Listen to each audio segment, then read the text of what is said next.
Fala, meus amigos, estamos começando aqui mais um vídeo do canal e hoje a gente vai continuar falando sobre o Trump, tá? Vamos fazer uma reflexão além sobre aquela bizarrice que aconteceu ontem lá, quer dizer, enfim, o Trump estava lá num comício com os seus aliados e tudo mais, né, a galera que gosta dele lá, e de repente tomou uma facada, isso foi lá em Minas Gerais, ele na verdade tomou lá um estilhaço de um suposto tiro, isso lá nos Estados Unidos. E, enfim, parece que já mataram o cara lá e tem até uma foto de uma bala, suposta bala, chegando perto do Trump. Enfim, quer dizer, né, um monte de história mal contada. Vamos tentar falar um pouquinho sobre isso aí hoje, mas especialmente sobre aquela foto, né, emblemática aí que eu mostrei ontem para vocês aqui, que é uma espécie de resumo daquilo que aconteceu lá, independente se realmente houve tiro ou não, se essa história, né, tem pé e cabeça ou não, mas o fato é que aquela foto ali demonstra bem o que é o modelo de funcionamento da direita, de maneira geral, nos Estados Unidos e no mundo de maneira geral, né, especialmente no mundo ocidental, tá? Então, quer dizer, uma lógica basicamente cinematográfica, eles têm a manha, digamos, né? E essa manha é a manha que a esquerda precisa, se apropriar dela, né? Não da mesma maneira, porque a esquerda tem projeto, né? Especialmente aqui na América Latina, mas para entender esse processo e ao mesmo tempo para se colocar diante dele em relação, à população e tudo mais. Tá? Vamos tentar entender isso aí no vídeo de hoje. Então o título é justamente esse: como a esquerda pode aproveitar a foto do Trump para entender a guerra de narrativas. Tá? Vamos falar um pouquinho sobre isso aí hoje. Antes, deixo com vocês aqui a dica do meu novo livro de poemas, está aqui do outro lado de cá, que na verdade já não é nem novo, nem tão novo assim, né? Publiquei no final do ano passado, mas continuo tentando vender o livro aqui a despeito dos crimes dessa gentinha fedorenta que eu sigo aturando aqui, né, há tanto tempo, tá? E aí também o meu romance está na editora, tá? Para ser publicado aí até setembro ele sai, tá? Se essa gentinha asquerosa não sabotar, não destruir, porque a única coisa que eles fazem é isso, é sabotar, destruir, poluir, piorar tudo, né? Onde eles metem a patinha deles, tá? Então vamos lá, pessoal, vamos falar um pouquinho aqui sobre essa questão da foto do Trump e sobre a questão da guerra de narrativas, tá? Para a gente entender, então, quais são as motivações desse porvir aí do tal acontecimento lá, né? Porque como eu já fiz vídeo aqui também já fiz até um poema sobre isso, o fato é o seguinte, né? O fato é sempre o seguinte. Então vamos tentar entender isso aí para poder, tentar desenhar o que o Trump vai fazer, já está fazendo, né? E como que a gente pode desenhar isso aí até para poder, deslocar os encaminhamentos da própria esquerda em relação a isso, porque a esquerda ainda não entendeu isso, tá? Bom, pessoal, então de novo aqui está o texto, o trecho aqui, né, do livro da Consuelo Diegues, tá? Que eu citei ontem para vocês, né? Cito de novo, tá? Ela diz, cadê aqui, né? Vamos ver, deixa eu ver, não, tá aqui no início. Na página 27 ela diz o seguinte: após o atentado, isso aqui ela fala do Bolsonaro, tá? Naquela época lá do atentado, suposto atentado que ele recebeu lá em Minas Gerais, tá? Após o atentado presidenciável, com míseros 8 segundos por semana na TV, ganharia uma exposição de 24 horas, algo com que nenhum outro candidato contava. Sua campanha alçava um novo patamar. O episódio ajudou a mudar os rumos da eleição presidencial de 2018 e, com ela, a cara da política brasileira, que passou a ser exercida com uma raiva jamais vista desde a redemocratização do país em 1985. Então, só um parêntese aqui em relação a essa questão do Bolsonaro. Eu acho que isso aí explica o aumento da raiva, mas não explica a eleição do Bolsonaro, né? A eleição do Bolsonaro estava baseada ali já numa construção da destruição do PT, que já durava ali, basicamente ali uns 4, 5 anos, né? Ele apenas herdou isso e surfou nessa onda para depois ser usado pelas mesmas pessoas que plantaram o ódio ao PT, via Paulo Guedes, etc e tal, tá? Mas aí fecha o parêntese. Isso, na verdade, representa uma leitura do que vai acontecer com o Trump. O Trump vai usar isso para construir uma narrativa de quê? Né? A velha e surrada narrativa da jornada do herói. Tá aqui, ó, certo? Livrinho da Ana Maria Baiana, Como Ver um Filme. Esse livro aqui, a gente poderia inclusive estar aqui, ó, fazendo uma espécie de, né, um deslocamento aqui disso aqui, ou aquilo que o Baudrillard chama de transferência poética de situação, né, e chamar isso aqui de como ver o filme da foto do Trump, tá? Porque é isso aí que vai acontecer, certo? Vamos lá, aqui na Ana Maria Baiana, na página 191, ela diz o seguinte, tá? Olha só. O filme de ação-aventura é sobre o herói e sua capacidade de superar obstáculos formidáveis trazidos por acontecimentos externos e alheios à sua vontade. Idealmente, o filme de ação-aventura deve falar ao nosso herói interior. Por isso que o Trump cerrou o punho lá, né, para falar ao herói interior de cada um que estava ali, não só, né, naquela plateia, mas também atrás das câmeras, né? E aí despertando nossos recursos pessoais de coragem, resistência, abnegação, engenho e tal. Como no princípio aristotélico, o herói não deve precisar de palavras para nos empolgar, né?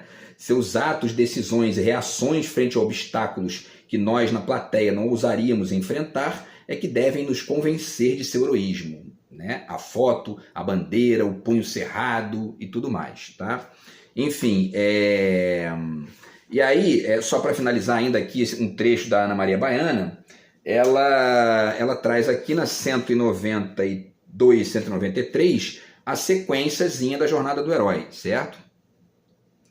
Ela diz, alguns elementos são essenciais para que a ação na tela seja produtiva. E aí ela diz, né, ela fala que tem que ter heróis extraordinários, mas que se parecem ilusoriamente com qualquer um de nós, né? Enfim, segundo, antagonistas à altura dos heróis.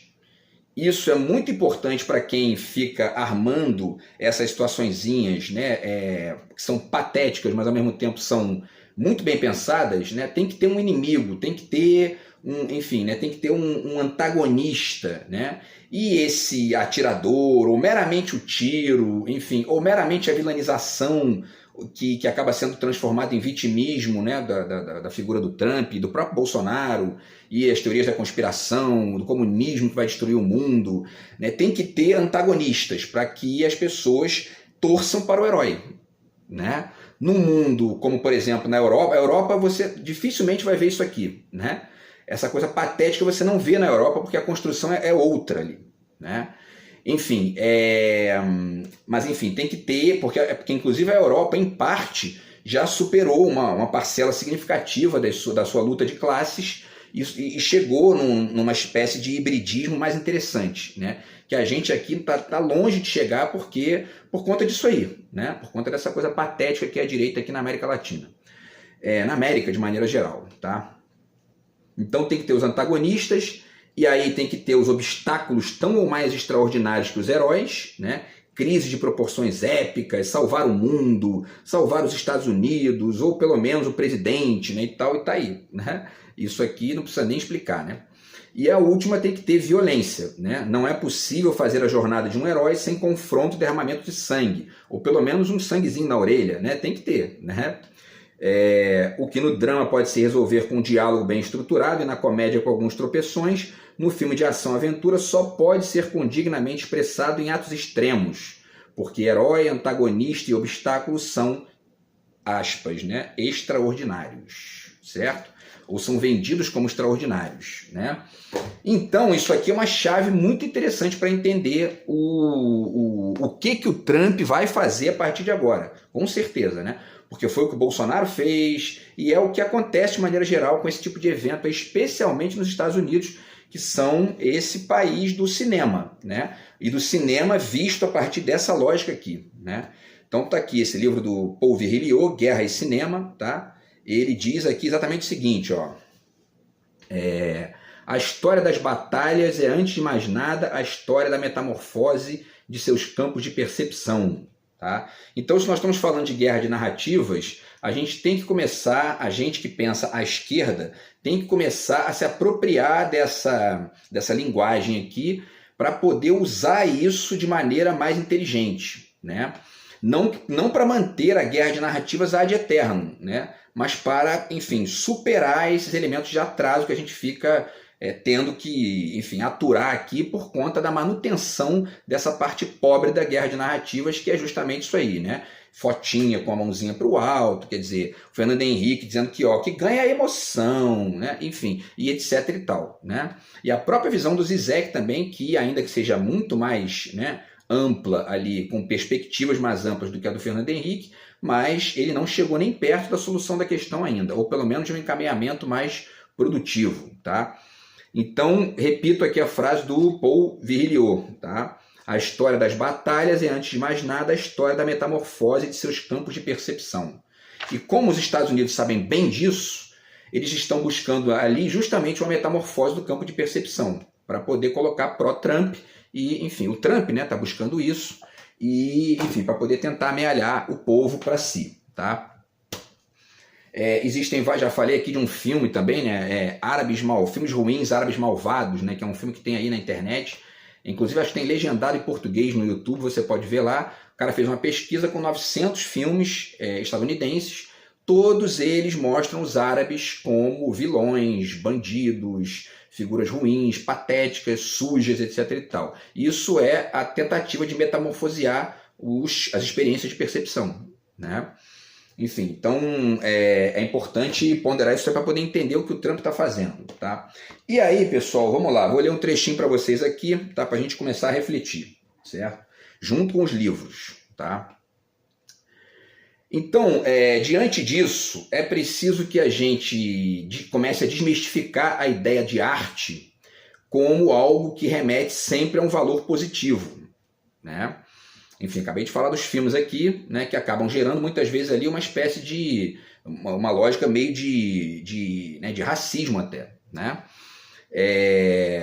E aí isso significa... Por que isso, né? Porque o caráter aberto de toda a narrativa permite inevitavelmente o encanto, mas também a ilusão, né?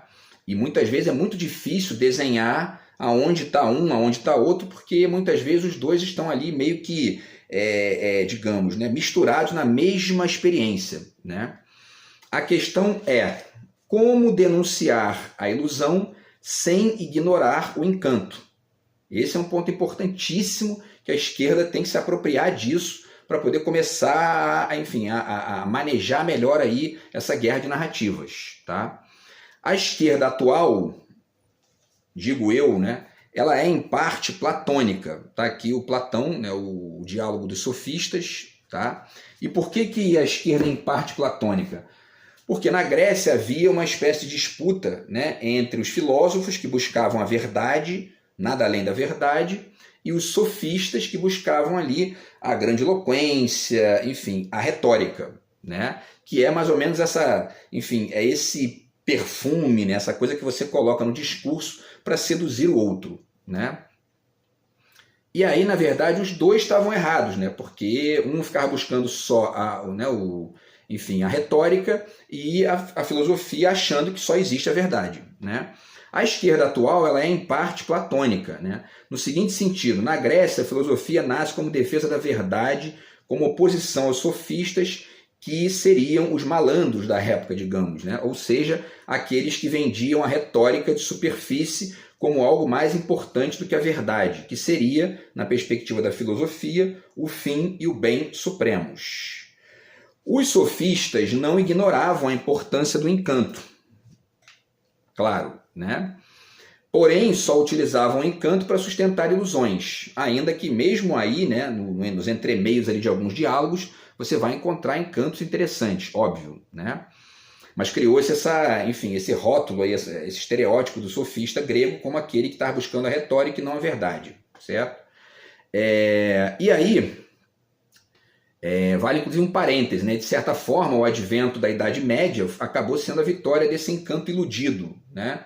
Que venceu, né? E aí ficou 1000 anos ali no poder e tudo mais.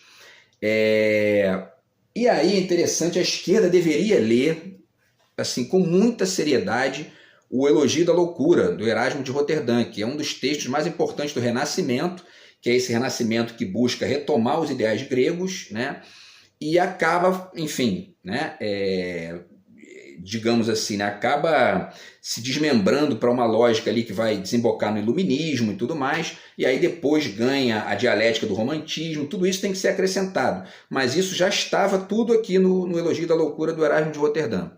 Que o Elogio da Loucura do Erasmo de Roterdã é mais ou menos dizer o seguinte, galerinha aqui do Renascimento, vamos retomar os ideais gregos, mas sem perder de vista que os sofistas carregavam ali uma inteligência muito interessante, tá?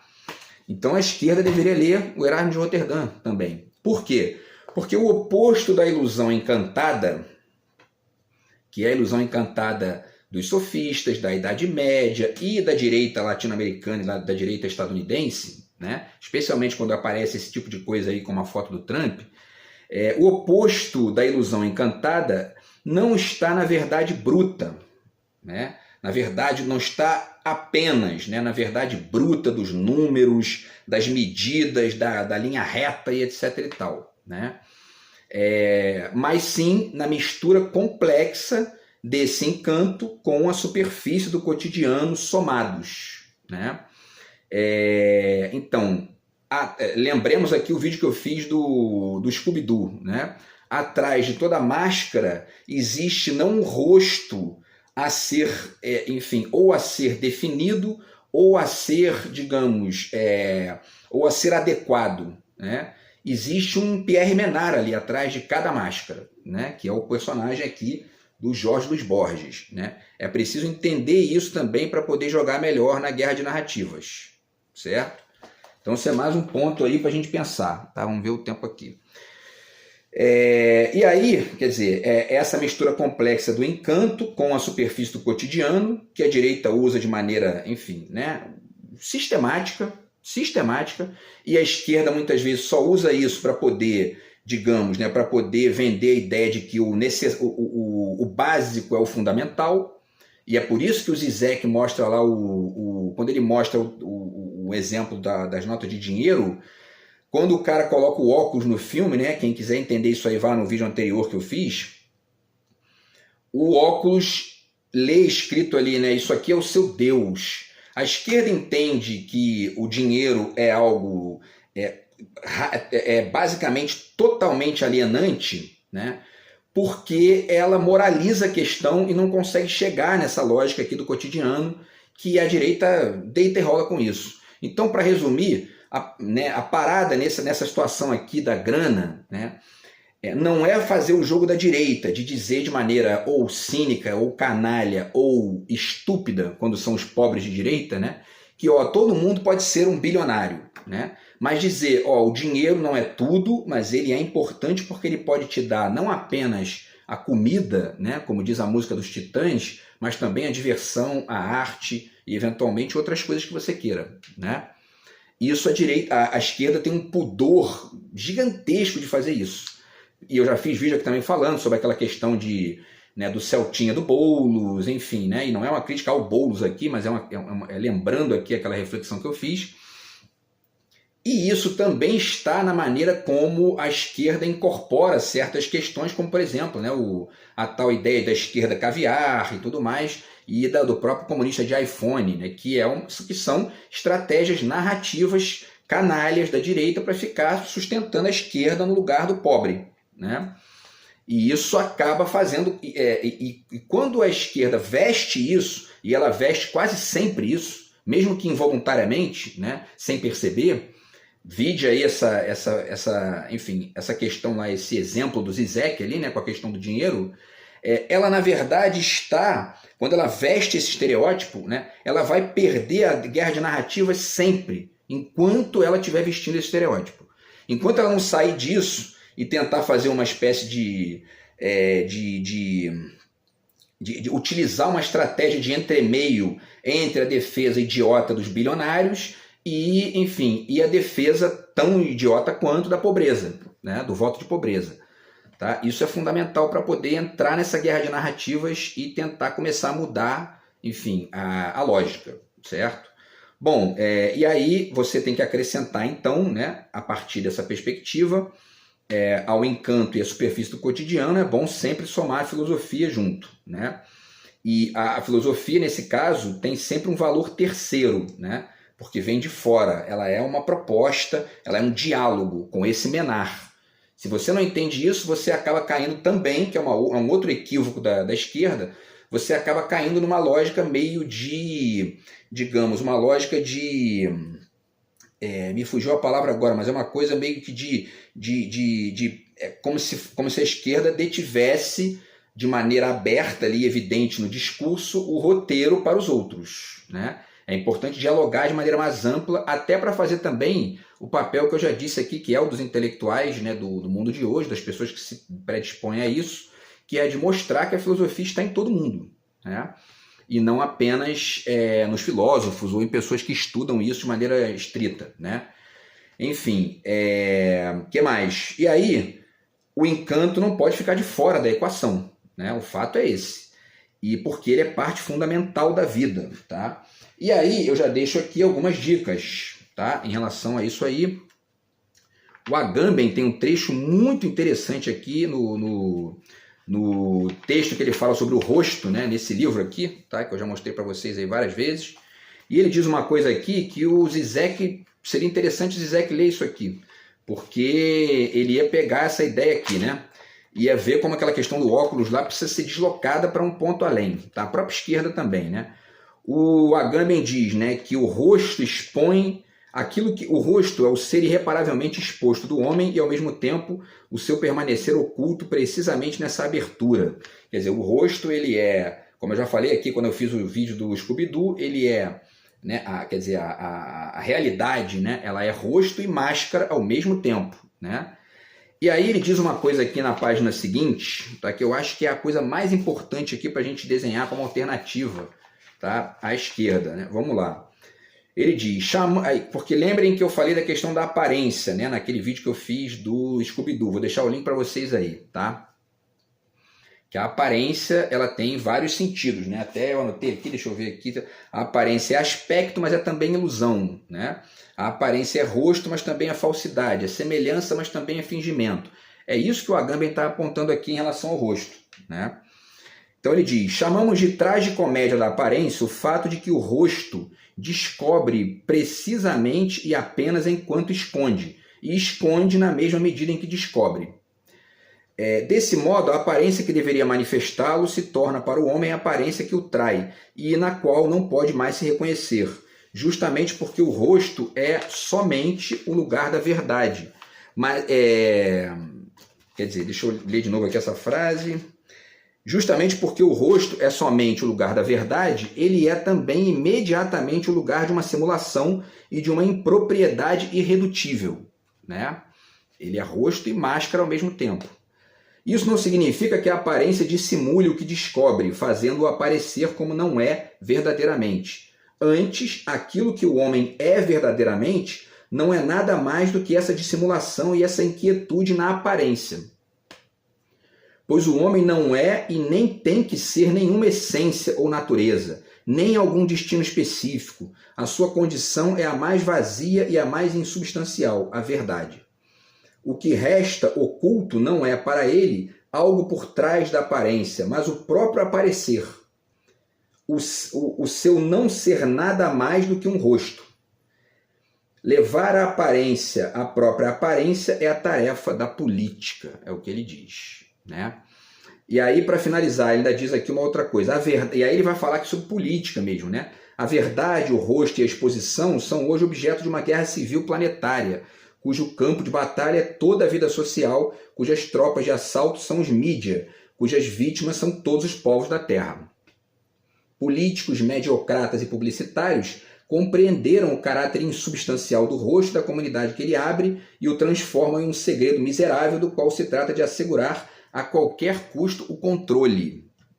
Certo? O poder dos Estados não está mais fundado em nosso tempo no monopólio do uso legítimo da violência, que eles dividem sempre mais de bom grado com outras organizações não soberanas. Aí ele fala ele tem uma visão do Estado que eu discordo um pouco, né? Mas enfim, ele diz, mas antes de tudo no controle da aparência. E aí ele continua. Então esse controle da aparência que o Trump está buscando lá, porque a direita sabe que o rosto é rosto e máscara ao mesmo tempo. a esquerda fica buscando um rosto atrás da máscara e por isso ela perde quase sempre a guerra de narrativas. Certo? Então esse é um ponto importante também a desenhar aqui nesse trajeto. Tá? Vamos continuar aqui para ver se dá tempo de falar tudo que eu quero aqui. Deixa eu ver porque... Vamos lá, né? Deixa eu ver aqui. Então, pessoal, o Manuel de Barros está aqui, né? Ele tem um verso muito legal aqui que eu já falei para vocês também nesse livro aqui, Arranjos para Assobio, tá? Que diz que o poeta é um sujeito aberto aos desentendimentos como um rosto.